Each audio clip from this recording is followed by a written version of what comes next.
Hello everyone, this is Dark Journalist. Today I have a very special Part 2 episode interview for you with the founder of the remote viewing program at Stanford Research Institute, physicist Russell Targ. In this episode, Targ goes deep into how the program got its start, including former Nazi rocket scientist Wernher von Braun's deep interest in NASA astronauts learning ESP, and the mysterious death of Pat Price, one of the world's greatest psychics, whose amazing abilities were used to track down criminals and find secret installations. Targ tells us that we have a limitless mind and infinite consciousness, and reveals his remote viewing experiences of seeing the future and the past. Here we go, physicist Russell Targ, remote viewing and psychic revelations.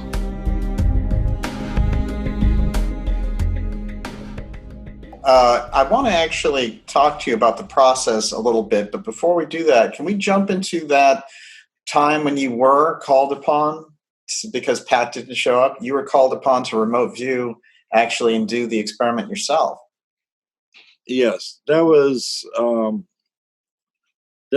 really the last series that Price did with us. Hal Puthoff was invited to go to South America. He was in Colombia. And the experiment was that each day for a week, Price and I would sit in our shielded room and describe where Hal was at noon, and we were not getting any feedback. So Price would describe things like, I see a harbor, or I see a market, or a church, or I see a volcano, and then on day 5, Price didn't show up. So I'd already said this is a remote viewing with Russ Targ and Pat Price. It's 12 o'clock. We're looking for Hal Puthoff in South America. Price isn't here. I'll describe him as best I can. So I closed my eyes and said, it looks like an airport on an island. I see an airport building on the left, and on the right there's sand and gravel, airport going between them, and there's ocean at the end of the runway. And I drew that. And Hal came back, and that was almost a photographic drawing that I made of what the place looks like. So in my book, in The Reality of ESP, I show a picture of what I drew and a picture of what the site looks like, and it looks like it's a trick. That is, how could you? My perspective, my perspective for the drawing of the airport and the airport building and ocean at the end of the runway is all there exactly as I drew it, almost as though I was sitting in front of the photograph, but the photograph it was in Hal's luggage before I made my drawing. Incredible. And it's so descriptive as well. Reason it's worth, I'm not putting myself forward as a great psychic or any psychic prowess. It's just the point of the remote viewing is so easy that even a physicist can do it. Absolutely. This is the fascinating thing, that you can bring someone into this state and direct their consciousness to a place. Now, I understand the part about directing someone's consciousness to a place. How do you direct them to a particular time? The most serious one I did like that, where I wanted to know the time, it was 2 years after I'd left the program, 1983. I wanted to do something significant. We had a lot of, ESP was real in the 1980s because we had a lot of money. There were a number of programs in America, and it was obvious that a lot of people were involved, even though our program was classified. By the middle 80s, it had been completely classified, and people were losing track of the significance of ESP because it wasn't written about anymore. So I had the idea, why don't we forecast the stock market? And our broker said the thing to do is look at silver futures because they're nice and volatile. So every day on Monday, I would sit with an experienced psychic. And thing I cannot do is say, take a look at the big board in New York on Friday and tell me what the price of silver is. That's basically an impossible task. That involves reading and analysis, and we know that the Hunt brothers are buying silver, so we don't want the psychic to try and compete with the Hunt brothers. So we did something called associative remote viewing. We would decide whether silver was going up a little, up a lot, down a little, or down a lot, and the broker would choose four interesting objects, and I would then, depending on what silver did, let's say one of the objects was a perfume vial, a cylindrical perfume vial, as you'd used to get on the airplane, and I'm sitting with my psychic, and he said, well, I feel a glass cylinder, had a funny smell. The cylinder is sealed at both ends, and it looked like there's liquid inside. And I said, well, that's terrific. And of course, I don't know anything about any of the targets. I'm ignorant. There's a double-blind experiment. So I then call the broker and say, hi, John, what are your four objects for today? He said, well, I've got a book, and I got some flowers here, and I've got a leftover pancake from breakfast, and I've got a little perfume vial from my last first-class trip on an airplane. And I say, well, my psychic here seems to have described your perfume vial very well. What does that mean? And he said, well, let me look. Oh, see, that's a down a lot symbol. You get to see that one if the market goes down a lot. So based on the fact that our psychic saw a perfume vial, we would sell silver into a rising market.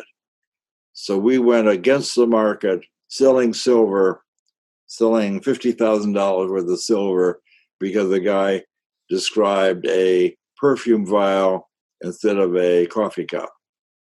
And that was correct. And in fact, we did that 9 times in a row, and all 9 of them were correct.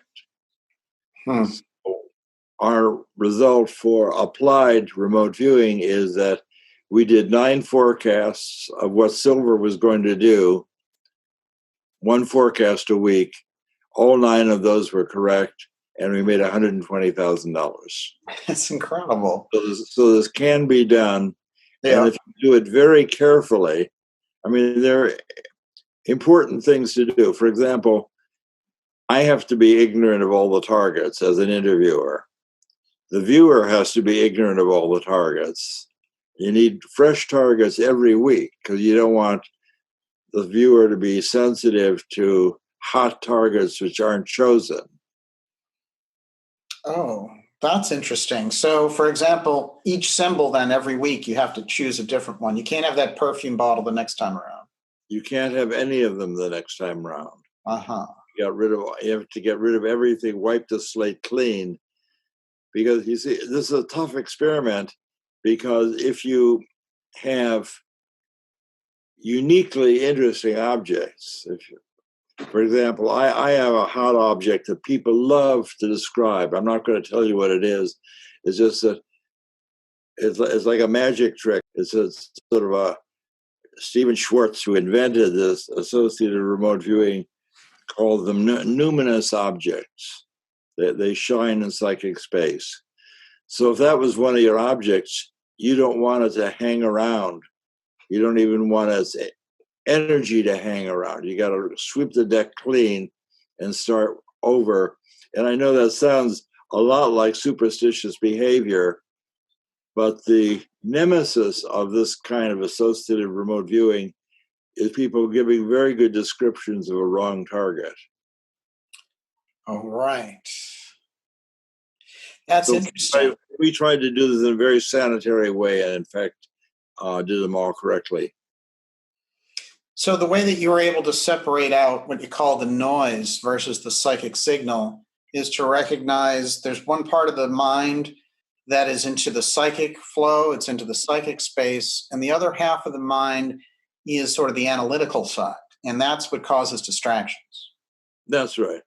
If I just sat down with a ordinary person who follows the market casually and said, "We're thinking about buying silver. What do you think?" Well, Hunt Brothers are buying it. I think it's probably a good time to buy it because they're driving up the market.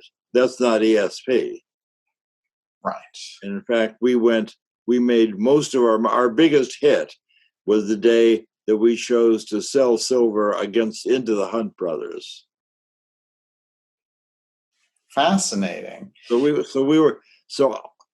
I wasn't following the market, and the psychic was not following the market. We wanted to have nothing to do with what silver was doing. We just wanted to focus on our little objects. So would you ideally say that psychic activity works best with two people, the psychic and the operator? Psychic and an interviewer. The interviewer is very, very helpful in if the interviewer knows what psychic functioning sounds like, he can be very helpful. I was once working with a researcher in the field, and he said, "Well, I would like to do it. I'd like to see how you guys at SRI do it." And I said, "All right, I'll send Hal to go hide somewhere." And of course, I don't know where he's going. And I said, "Okay, Hal's probably at his place now. You tell me what you see." He said, "Well, it looks like he's at Macy's." And I didn't know whether Hal was at Macy's, but I know that does not sound like remote viewing. That sounds like a guess. Mm-hmm. I said to him, "That sounds like a guess. Let's start over. What are you experiencing that makes you say Macy's?" He said, "Well, I see like a rack of coat hangers all in a row." And I said, "Well, that's interesting. Can you draw that?" And what he drew greatly resembled a steel pedestrian overpass crossing the freeway. And that's where Hal was. Hal was not at Macy's, but he was at the pedestrian overpass, which is made of steel wires crossing the freeway. So his associative mind was looking at this and thinking, it's wires, I'm going to put a hanger symbol around it. The wrong question is, where do you think Hal is? That's a question that a psychic cannot answer, because that's a pure analytical question, and the psychic mind can't do analysis in general. Right. Psychic mind could tell you, see, there's no limit to what the psychic mind can do. There's a limit to what the psychic mind is able to get out to actually tell another person. Mm-hmm. Absolutely. I want to go back to the time travel part of this again, because it seems like in consciousness, when they're in these sessions, if they can go forward, even in the symbols experiment, they're going forward in time and looking at the symbol that they're going to be shown a week from now or down the road. How is it consciousness, which in these experiments have proven that you can go to a particular place and view things that are happening, but it can actually go across time? How do you explain the time part?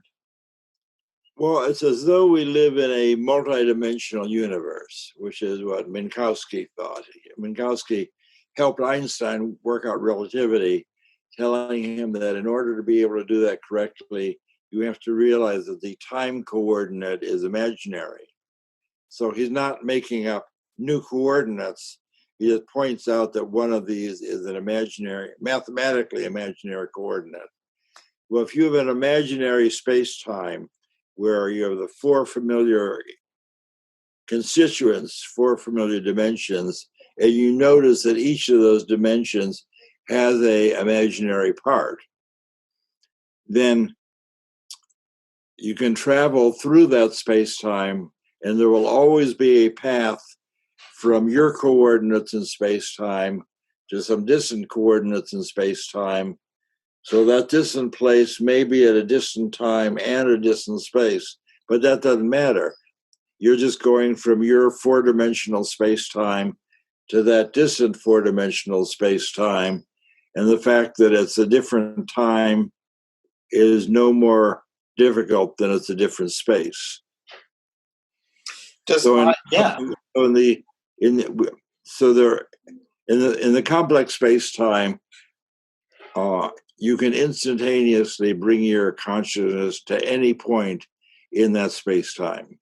So the fact that it's in the future or in Soviet Siberia or in Jupiter doesn't make any difference.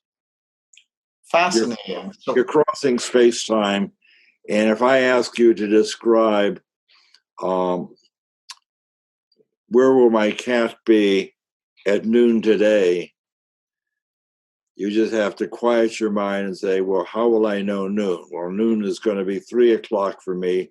Where's Russell's cat going to be at the end of this experiment? And you describe the surprising, and I'd ask you to describe the surprising answer to that question. And you'd have no problem doing that. Fascinating. Am I looking then at probabilities, or am I traveling? No, you're not looking at probabilities. You're looking at what is. This is not a guessing game. For example, if you wanted to see something psychic, I could say, I'm thinking of a number from 1 to 10. Tell me what number I'm thinking of. I've written it down. That's almost impossible because you have a perfect remembrance, perfect memory from the numbers from 1 to 10. Instead, I could say, I'm thinking of some place on Earth that I know pretty well that you've probably never seen. I can visualize this odd place that I know about. Tell me about the images that come to you. And that would be easy to do. So it's easier for you to choose one place out of an infinitude of possible locations that exist than it is to describe a number from 1 to 10. 1 to 10 is the probability game, as you were describing. Remote viewing, you're simply going to the distant point in space-time and describing what's there, and that's an ability that you actually have. Fascinating. So you'd say that the future already exists? There will be a future for you to describe. Right. I think probably what you're describing is the probable future rather than the future that already exists. Yeah. There's a paradox, as you're aware. Yeah. If you have a dream about a car accident where the wheel falls off of your car and say, oh dear, I don't want to have that experience. I better take my car into the garage. You take your car into the garage and he said, boy, it's lucky you brought it in. All 4 of the nuts holding your wheel on have fallen off. One more turn around the block and the wheel will fall off. But luckily you're here and you don't have to have that experience. Right. That's the psychic mind informing you of potentialities. So it seems. You mentioned dreams there, and this is interesting because, of course, there's always been this overlap in subconscious information in the dream state. Like you said, so many people have got premonitions. I think pretty much everyone at some point or another has in their dreams. Most people's first contact with psychic abilities is a precognitive dream. I see. Where they have a dream tonight of the odd thing that's going to happen the next day. Right. And you can get good at that by learning to separate ordinary dreams, which are made of wish fulfillment and previous day's residue and sources of anxiety. And you want to separate those ordinary dreams from precognitive dreams, which have unusual clarity together with bizarre elements. Uh-huh. And in my theory, is you don't get credit for a precognitive dream unless you tell somebody about it before it occurs. Right. Because you may have a weird dream every night, some come true and some don't. In order for a precognitive dream to be useful, you have to learn to make that discrimination. So, how would you say a person is getting psychic information in a dream? What's the process that's taking place? Because it's not like remote viewing where somebody's being directed into a psychic state. They just are having it spontaneously. Well, of course, I don't know the actual answer to your question. What it appears is that you're doing remote viewing it's as though the dream state is free of the resistance to being psychic. There's some people are psychic all the time. Hella, it turns out, became psychic all the time. Mhm. Looking for a parking place, she said, well, go around a corner that you'll be able to park behind the orange Volkswagen. And she just was able to see whatever there was. And a person with psychic ability will have these experiences in dreams. Mhm. And they often are meaningful and often they're not meaningful. I had a dream. I don't know how much of this room you can see. I had a dream a year ago where I was sitting in this vaulted living room, and in the dream, there was an electric train running around the bottom of the ceiling, the pitched roof here that meets with the redwood walls. And I had an electric train was running around that ledge. Now, I don't have any children here. I don't have an electric train. It's not part of anything I'm thinking about. But it was so clear and unusual that I had to tell my wife about that. So the question is, where did that fully constructed dream about the train running around the ceiling come from? And I told her about that. That was very odd. And got my coffee and went into my computer. First thing I do in the morning is see what's on the front page of the New York Times. I could almost ask you as a game, what do you think was on the front page of the New York Times? The answer is with a photograph of the reconstruction of the elevated in downtown Chicago. And the elevated in downtown Chicago is known as the Loop. The train connects the North Branch from the South Branch, and it goes around Dearborn Street and Michigan Boulevard in a circle. And that's what they showed on the front page of the New York Times, with a photograph of the circular elevated train in Chicago under reconstruction. That was a meaningful dream for me because I grew up in Chicago. I knew that area very well. My father had a bookshop on Dearborn Street. So I was taken back to my childhood haunts in that dream, triggered, no doubt, by what I was going to see the next morning. So I would say I had a dream that was triggered by what I was going to see 2 hours later on my computer screen.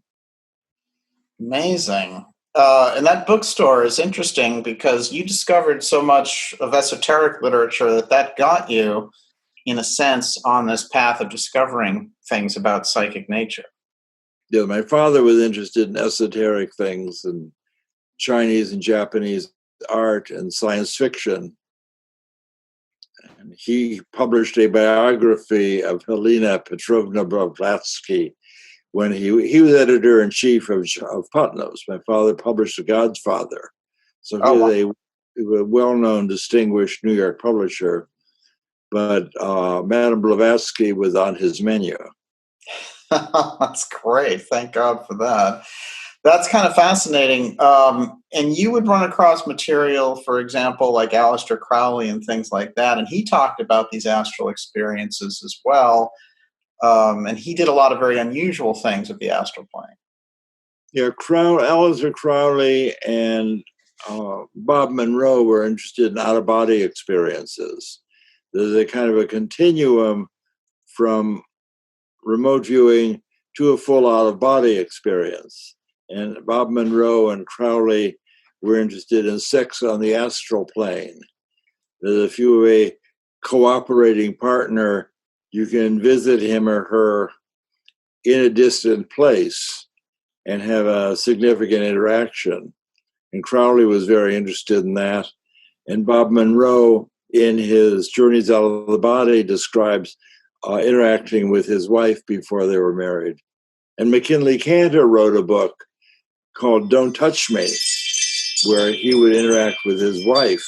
He was stationed in Japan, his wife was in Los Angeles, and he would occasionally visit his wife psychically for a physical seeming interaction, even though she is 10,000 miles away.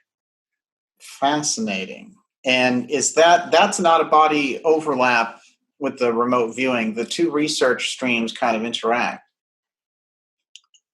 Well, in remote viewing, I don't generally invite my remote viewing subject to have an out-of-body experience. For example, if I'm working with an inexperienced woman, I don't want her to later go to my management and say, Targ separated my consciousness from my body and I can't get back together. I'm disintegrated and he did that to me. That would be the end of our program. Right. I'm a physicist, I'm not a psychologist, so I'm not trained to deal with somebody who's having a unasked for out-of-body experience. I was willing to do that with Hella. She's a woman of the world and would not be frightened by having a unasked for out-of-body experience. If I'm there telling her what to do, she trusts me and we could just go together to the Kremlin, no problem. But for somebody who is not as well grounded as she, might find that frightening. Yes, absolutely. Would you say remote viewing to out-of-body experience is indeed a continuum? It is not necessary to leave your body in order to do a remote viewing, but it's available.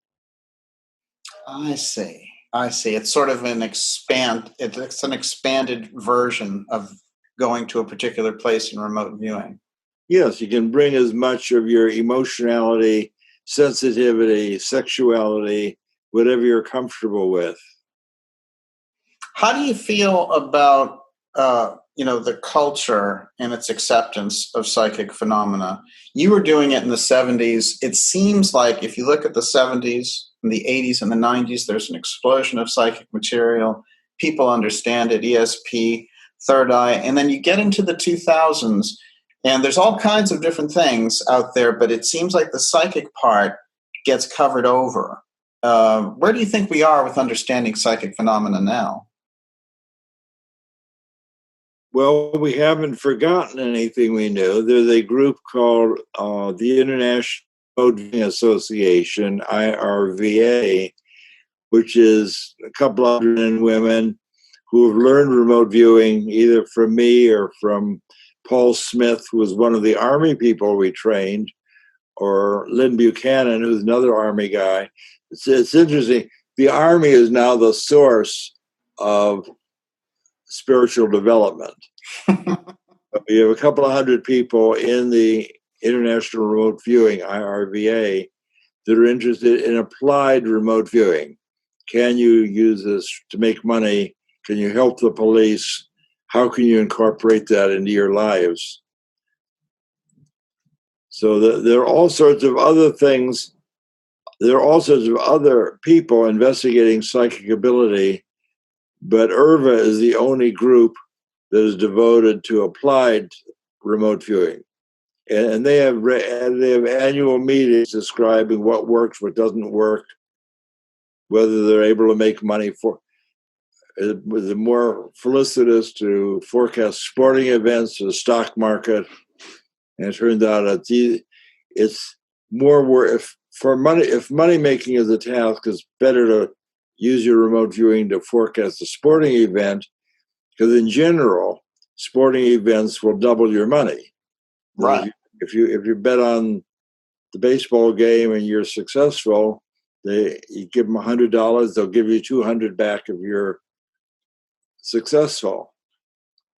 Right, absolutely. But we could have three people in a room. They could all remote view the baseball game and all have different results.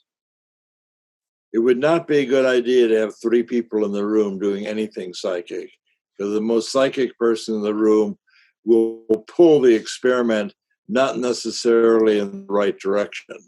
I see. So you don't want a multitude of people trying to describe a future event. If I'm doing a workshop,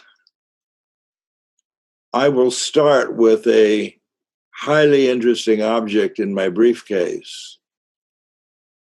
And I sort of put out the intention that everyone in the room will describe what I'm going to put in their hand at a later time. And I can sort of set the stage so there's no conflict. People are not going off in different directions. They're focusing on what are the object I'm going to put in your hand 10 minutes from now, describe that. And people are able to do that pretty well. And I have a collection of half a dozen different hot objects, quite different from one another, but they're objects that over the years I've learned that people like to describe. They're not similar to each other, but they're very interesting in their own, each in their own unique way. Right. So even though it's not, I should just say to sort of cover myself, this is not a double-blind experiment because I know the answer. So I could secretly be whispering on stage what the answer is. Of course, that wouldn't make any sense in a big auditorium. But I recognize this is not a double-blind experiment. And I tell people, I've got this interesting object here. You can get it from my thoughts, which is mental telepathy. You can look into my briefcase, which would be clairvoyance or remote viewing. Or the easiest place is to look into your own hand, because you will have this object in your hand 10 minutes from now. Why don't you just describe the weight and the texture and the color of the thing you're going to have in your hand? And that's put together. I used to do magic, so I have a background of this is sort of takes me back to my childhood on stage, fooling people. But here I've finally got they're paying me to do magic now. It had to come full circle right there. That's right. There is a kind of magic to this. And, it's interesting because people might regard in the general public psychic phenomena in a light way, in a light fashion. But you've seen it in the case of, for example, you were working on a remote viewing program for the kidnapping of Patty Hearst, kidnapping of American diplomats. You've seen how the psychic information was sometimes the vital link between life and death. That's right. We were called the day after Patty Hearst was kidnapped. See, I've lectured on this and people don't even know who Patty Hearst is anymore. She's the daughter of William Randolph Hearst, the publisher of the San Francisco Examiner.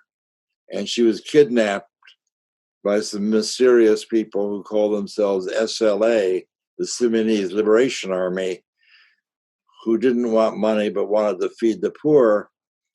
And the police in Berkeley asked us if we would help. Because they by this time, we had published some stuff. So they called SRI, and Hal Putoff, my colleague, and Pat Price went to the police station in Berkeley, and said they're very happy to see us. And the detective said, "You're Pat Price. We have a lot of questions we want to ask you." And Price said, "I've been doing this for a decade. Let me tell you how we do it. Bring me a mug book of all the usual suspects." So he laid out this big loose leaf binder on the table, and Price turned the pages, page after page, of half a dozen people per page, and finally put his finger on one guy and said, "That's the ringleader. And that was Donald DeVries. And he said, "Well, we know who he is. He had been imprisoned in a local minimum security prison, and he walked away. He escaped, hadn't seen him for a year." And Price said, "Well, he's the ringleader, and this is not for money. This is a political kidnapping. They're not after money."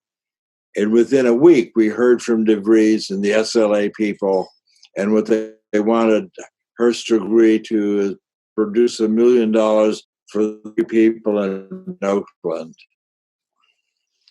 And the policeman said to us, I guess Price said to him, I suppose you want to know where the kidnap car is. And he said, yes, we'd like to know that. And Price said, well, they've gone north. They're on the car's on the freeway near some white gas storage tanks across from a diner.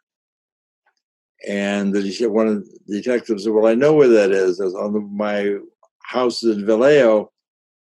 And they sent a police car there and found the kidnap car, which still had cartridges in it, rolling around on the floor. So Price was able to identify the ringleader of the SLA who kidnapped Patricia Hearst, and then send the police to the kidnap car that was still on the side of the freeway 50 miles north. Remarkable. That's what we did at SRI. Wow. And it's those types of experiences that really helped you to understand psychic and remote viewing as a science, as opposed to just lightheartedly looking into something.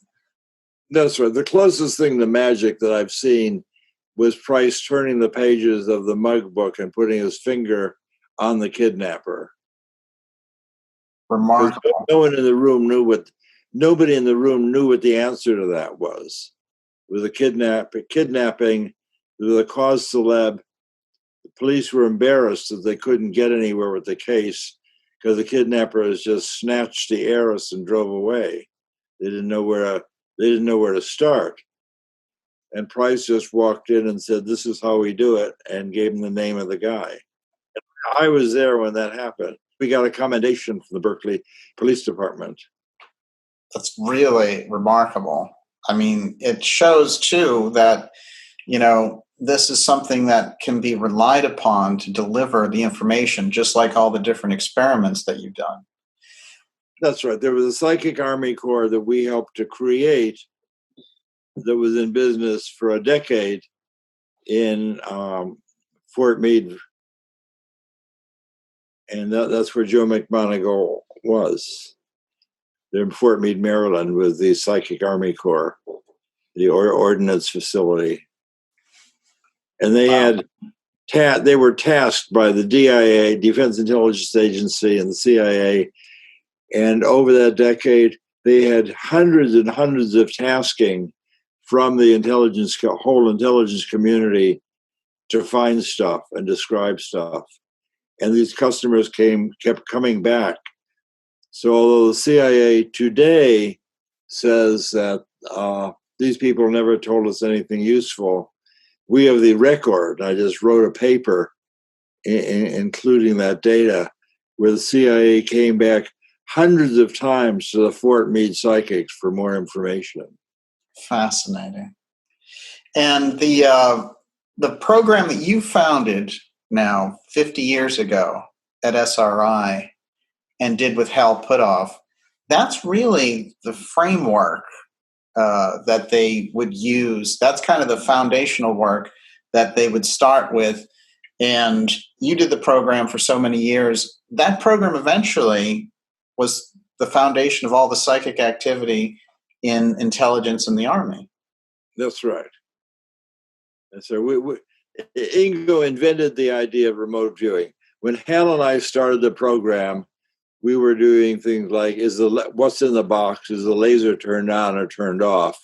And Ingo said, I'm going to leave if you don't give me something worthwhile to do. What you're asking me to do, said Ingo, is a trivialization of my ability.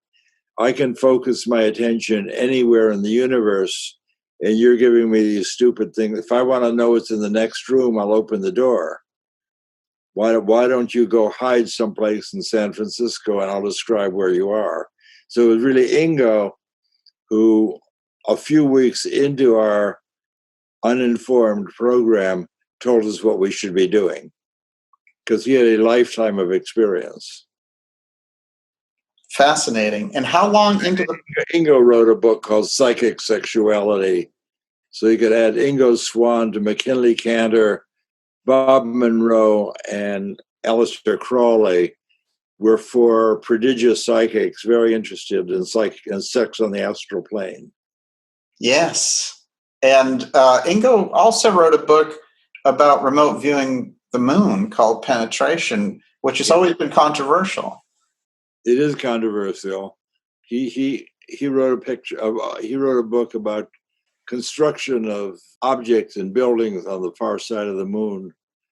Now, Ingo is quite psychic, we know, but he also was a science fiction writer. He wrote science fiction stories. Right. So, the thing that he has described on the dark side of the moon. Now, the dark side of the moon, he was writing that in the 1970s. So we're now 50 years later, and we've seen the dark side of the moon.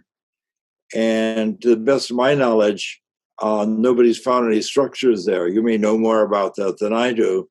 But as far as I know, there's been no pictures of buildings on the moon. It's not like 2001 where nobody's found the monolith on the moon. Right, absolutely. And you know something about that. Yeah, well, I feel like it's interesting that NASA was around your program. They were kind of on the outskirts once in a while. They would get involved. And like you said, with Jupiter and stuff, it's interesting to me that they were using material from SRI. Well, I went to a conference on speculative technology with my Mark I ESP teaching machine, because I was still a laser guy at that time. See, I did lasers for 15 years before I had a mid-course correction from lasers to ESP. So 1972, I was looking for a way to start a program at SRI, but I had no money. So I was invited to this conference on speculative technology to talk about our American and Soviet research. There was not very much American research. But I met Werner von Braun at that conference, and he did very, very well with my ESP teaching machine. He has rang the bell and rang it. And he took me to Jim Fletcher, who was the director of NASA, and said, this guy wants to teach people how to be psychic. Why don't we give him a little money? My meeting with von Braun at the Speculative Technology Conference in May of 72 that gave me a little entree to some money, so I could then go with Hal Puthoff, who worked at SRI, go with Puthoff and meet the management together with Edgar Mitchell, who was an astronaut interested in psychic stuff. And we could sort of lean on Charlie Anderson, president of SRI. Here's an astronaut who's promising us money from NASA, and Hal and I could do the work. What do you think? And SRI is kind of a farmer's market, so that if you show up with money, you can then do whatever you want to do as long as somebody will support it. Right. It's that vital funding corridor. You mentioned something about von Braun's grandmother being psychic. That's right. And my feeling is whenever you talk to a high-level government person, they're going to have a psychic grandmother in the background. So that's how they get to be a manager. As he said, his grandmother was always psychic, could always tell when something bad was going to happen. Fascinating. That's just very interesting, because von Braun's past, coming out of that whole Nazi machine and us taking him to make our rocket program, it's just a kind of a fascinating life for him. And to think he had this psychic grandmother in the back just makes him all the more interesting. He's a highly intelligent man in addition to being a Nazi. Yes. My final question for you, Russell, this has just been amazing. There's kind of, there's these stories, for example, in the 1930s of Edgar Cayce diagnosing people at a distance with this remarkable rate of accuracy. And he could be in Virginia Beach lying down, and his consciousness could be directed to go to somewhere in California and actually do a physical diagnosis of someone psychically at a distance. there is an aspect of medical psychic diagnosis in psychic work and remote viewing. Well, intuitive diagnosis is part of psychic ability. It's something that people are able to do. In my experience, I've done workshops where I'll teach people to describe what will I show you in the future? What am I going to project on the screen? And the last thing that I have them do is work with their partner and describe the medical or physical state of somebody that they've written down on a card. Now, I'm not going to have them describe the physical state of the partner sitting across from them, because there's social problems with that. And there's also psychic noise problem. You're going to look at the person and try and do a psychic reading, and that's not what I want you to do. I want you to identify some distant person who won't have noise associated. So what they wind up doing is you've written somebody's name down on this blue card, you know who they are, and I will try and describe what their physical state is. And of all the things I will do in my weekend workshop, that's the one that people are able to do best and enjoy doing best. So this intuitive diagnosis is very easy to do. And doctors do it all the time. If you have an experienced older doctor and you walk in your office, his first impression is that, here comes a kidney, or here comes something else. Right, absolutely. This is really quite remarkable when you put it on that level. What do you want people to know about psychic experience, consciousness, and remote viewing? The main thing I want them to know is that it's part of life. Consciousness penetrates everything, and who you are is this timeless awareness. That is, you look in the mirror in the morning, if you think that who you are is what you see in the mirror, then you're in for a lot of suffering, because that image is going to change. But who you are is really timeless awareness, which does not change. So when you sit down in your chair or go to bed at night, you are free to move through space and time, and you're not limited by that. You're completely free to go through space and time without limit. It's the idea that consciousness penetrates everything without. I wrote a book called Limitless Mind that talks about that. Yes, absolutely. Who you are is timeless awareness. Yes. This is the deep. That's been known in that form for 1,000 years. This is the deep realization and insight on this. Your work has proved it out, but not only with just people doing unusual psychic activity, you've recorded these programs under very scientifically controlled studies. Oh yeah, we've been in work during we've published in Nature and in the proceedings of the Institute of Electrical Engineers, which are both very prestigious journals, as you know.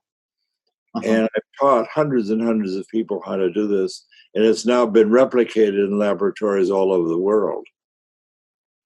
So this is just not, remote viewing is not something weird that happens in California, but people have been doing this all over the world and for thousands of years. Not New Age. Fascinating. And your documentary that you made recently, called Third Eye Spies, shows just how much the CIA utilized the work of remote viewing in vital national security interests, showing how serious they took the program, and they probably have a much deeper secret version of it now. Would you agree with that? I wouldn't be surprised that there's still ongoing CIA activity.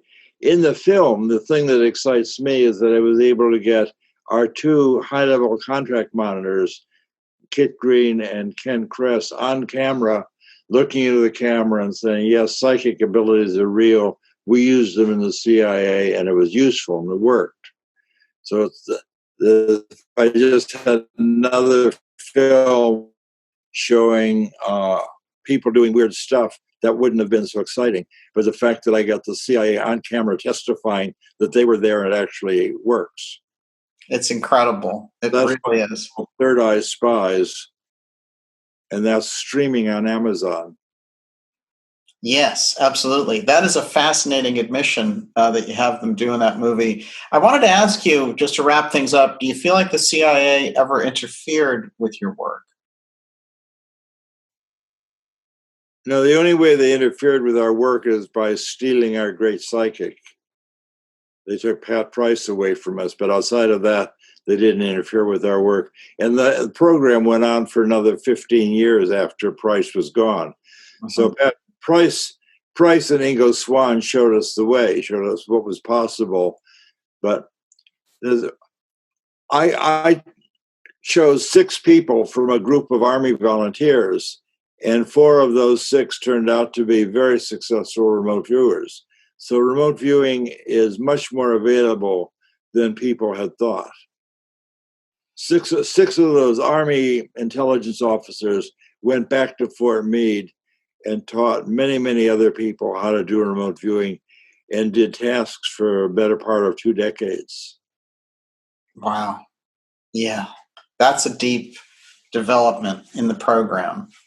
And certainly they borrowed those aspects of your program and moved it into different aspects of the Pentagon and the intelligence agencies. That's right. Wow, incredible. It's an incredible journey, Russell. The work has always been a great inspiration, but to really get into it and the stories and the fact that you're still doing it. That's right. It tickled me that I had this little 6-year-old at the table, and I can't remember what stimulated me to do that remote viewing with her. We're just, my wife and this little girl were just sitting at the table, and I just had the intuition to go wrap up a book and say, can you draw what's on the cover here? And it was good for me that it still works with a naive person who doesn't even know what remote viewing is, doesn't know what's possible or impossible. Just a little 6-year-old who's doing ballet dancing and learning to speak Spanish and doing the different things. And suddenly I asked her to do this weird thing, and it was not weird for her. And I'm sort of the gray eminence of this house. And I just say, here, there's something on this book wrapped up. Can you draw it here on my clipboard? And she said, okay. And she made a very nice drawing of a smiling cat, and there you are. Remarkable. And for the record, in a nutshell, how did the SRI program start? How did it start, or how did it end? Start. Well, it started because I went to a lecture that Hal gave at Stanford about Soviet and American research in ESP. And I went to that lecture because I lectured on that exact same subject, and I live near Stanford. So I had to sort of go and see what's the competition doing. Mm-hmm. And he was a physicist doing laser optics, much as I was, and he was at SRI. So it occurred to me, and I was just looking for a way to leave my laser lab and create an ESP program. So I said, if I was able to get some money, do you think we could do this at SRI? And he said, I think you could do that. So I then went to this conference, which just showed up on my horizon, and Von Braun helped me get some dough. I say that's what started the program. Remarkable. How did the program end? It ended in 95 because the religious fundamentalists in Congress were teasing the CIA over having this classified mumbo jumbo that may be demonic, it may be dealing with the Antichrist, and the CIA didn't want to handle that. That's literally what we were dealing with. Parts of the CIA and parts of Congress felt that this was a unchristian thing to be doing. And as a result of that, they pulled the funding, and maybe the program went black. That's what I believe. In the film, Kit Green is telling my director, Len Spangia, that I've told you before the program is still going on. Wow.